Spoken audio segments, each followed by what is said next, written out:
Assalamualaikum warahmatullahi wabarakatuh. Saya Anja Sapta Ramadhani dari Prodi Teknik Pertanian Angkatan 2018.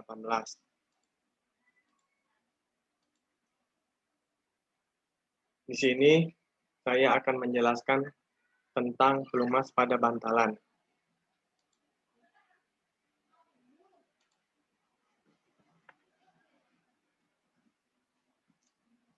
Pengertian bantalan.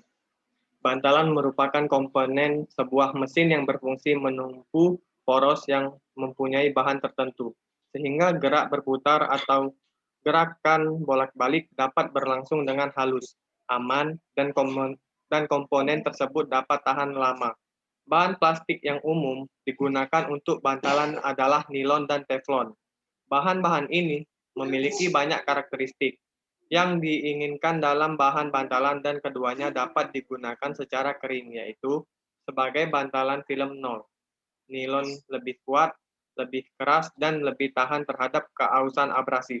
Ini digunakan untuk aplikasi di mana properti ini penting, misalnya bantalan elevator, camps, di panggilan telepon, dan lain-lain. Teflon dengan cepat menggantikan nilon sebagai permukaan aus atau liner untuk jurnal dan bantalan geser. Pelumas. Pelumas yang biasa digunakan dalam bantalan berfungsi untuk mengurangi gesekan antara permukaan gesekan dan untuk membawa panas yang dihasilkan oleh gesekan. Pelumas ini juga melindungi bantalan dari korosi. Klasifikasi pelumas dibagi menjadi 3, yaitu yang pertama, pelumas cair biasanya menggunakan minyak mineral dan sintesis. Minyak mineral paling sering digunakan karena harganya yang murah dan stabil dan mudah disimpan. Yang kedua, minyak gemuk adalah pelumas semi cair yang memiliki viskositas lebih tinggi daripada oli. Minyak gemuk digunakan di mana kecepatan lambat dan tekanan yang ada berat, serta minyak yang menetes dari bantalan tidak diinginkan. Dan pelumas yang ketiga, pelumas padat berguna dalam mengurangi gesekan di mana lapisan minyak tidak dapat dipertahankan karena tekanan atau suhu, dan pelumas padat harus lebih lembut dari bahan yang dilumasi. Grafit adalah pelumas padat yang paling umum digunakan, baik sendiri-sendiri atau dicampur dengan oli atau gemuk. Sifat pelumas. Viskositas adalah ukuran derajat fluiditas cairan, di mana sifat fisik yang dengannya oli dapat membentuk, mempertahankan dan menawarkan ketahanan terhadap pemotongan film, penyangga di bawah panas dan tekanan.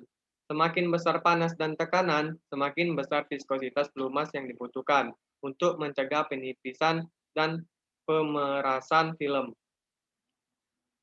Berikut tabel ini adalah arti mendasar dari viskositas, dapat dipahami dengan mempertimbangkan pergerakan pelat datar di bawah gaya P sejajar dengan pelat stasioner.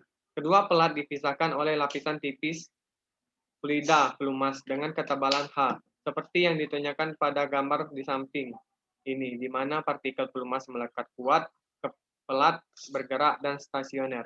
Gerakan tersebut disertai dengan pergeseran linear atau geser antar partikel sepanjang seluruh tinggi H ketebalan film. Untuk mengubah viskositas universal Seibol dalam hitungan detik menjadi viskositas absolut. Rumus berikut dapat digunakan adalah Z sama dengan SP dikali GR of oil. Keterangan Z itu adalah viskositas absolut pada suhu P dalam kilogram per meter sekon. Dan S adalah viskositas universal Seibol dalam hitungan detik. Berikut adalah variasi viskositas absolut dengan suhu untuk oli pelumas. Sifat berminyak. Sifat berminyak adalah properti gabungan pelumas dan permukaan bantalan yang bersentuhan. Ini adalah ukuran kualitas pelumas di bawah kondisi batas di mana logam dasar ke logam dicegah hanya dengan film yang diserap. Tidak ada ukuran pasti dari sifat berminyak. Kepadatan. Properti ini tidak ada hubungannya dengan nilai pelumas, tetapi berguna dalam mengubah viskositas kinematik menjadi viskositas absolut secara matematis. Viskositas absolut sama dengan rho dikali viskositas kinematik dalam meter kuadrat per sekon. di mana Rho sama dengan densitas minyak pelumas. Baiklah,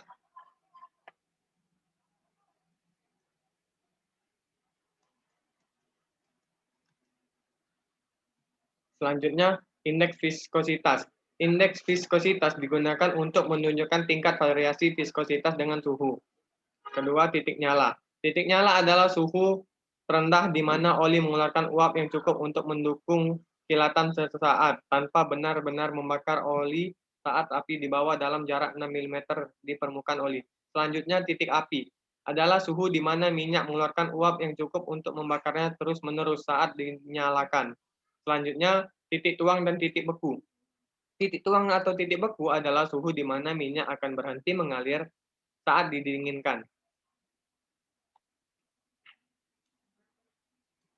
Istilah yang digunakan dalam bantalan jurnal hidrodinamik bantalan.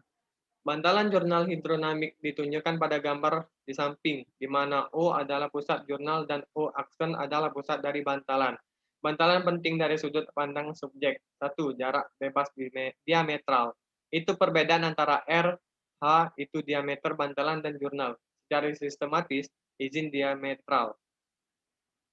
2. Jarak radial. Ini adalah perbedaan antara jari-jari bantalan dan jurnal secara matematis jarak radial. Dan terakhir rasio jarak diametral.